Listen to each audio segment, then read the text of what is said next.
Hello everyone, welcome to this video presentation of Meeting a Condition of Release. My name's Adam Roth and I'm the SMSF Manager here at Rogerson Kenny Business Accountants. Just going to give you a little rundown of what a condition of release is and the main reasons that you can get access to your superannuation on a permanent basis.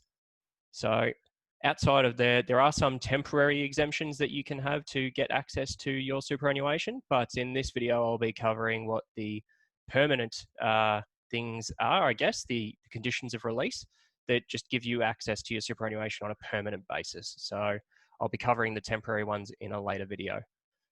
So there are 4 conditions of release that have no limitations and allow you to unlimited access to your superannuation benefits, and they are reaching preservation age and retiring, attaining the age of 65, terminal illness, and death. So I'm just going to break these down a little bit further for you. So as you can see here, preservation age depends on the date that you were born.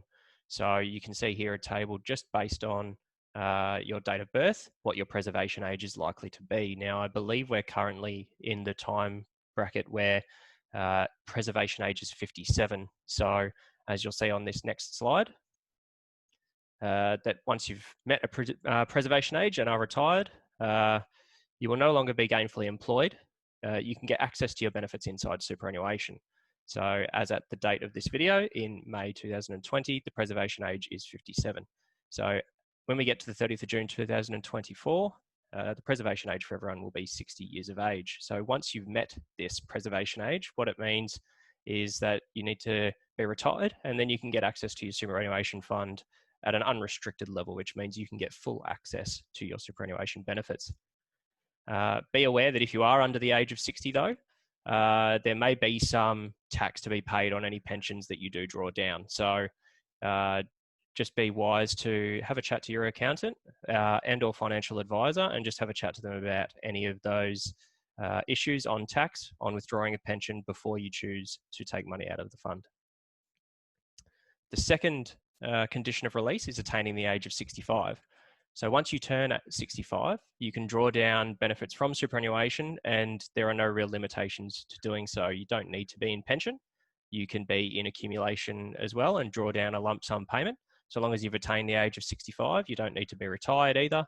You just have unrestricted benefits to your superannuation at that stage. So pension or accumulation, whether you're retired or not, doesn't really matter. Once you've hit 65, you have access to your superannuation on a whole. The third level, the third condition of release is terminal illness.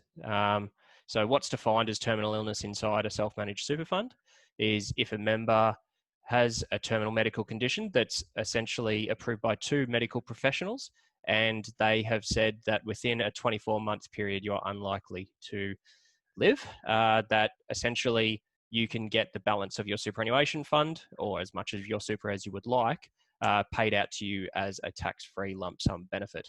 So even if you're under the age of 60, you would still get your superannuation without having to pay any tax on it. This would need to be, again, written by 2 doctors, and once you've got that and lodged that with your self-managed super fund or any other superannuation fund, you should be able to get access to your super.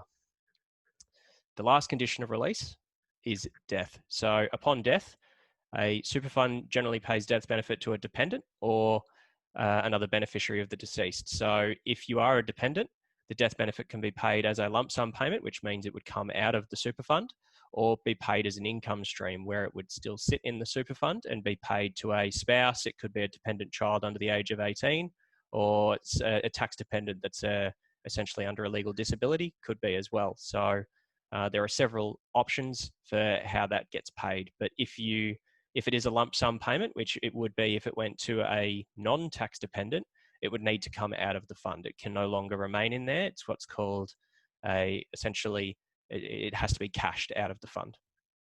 So that's about it in terms of the 4 conditions of release that are permanent ways to get money out of the super fund. They don't have restrictions on them.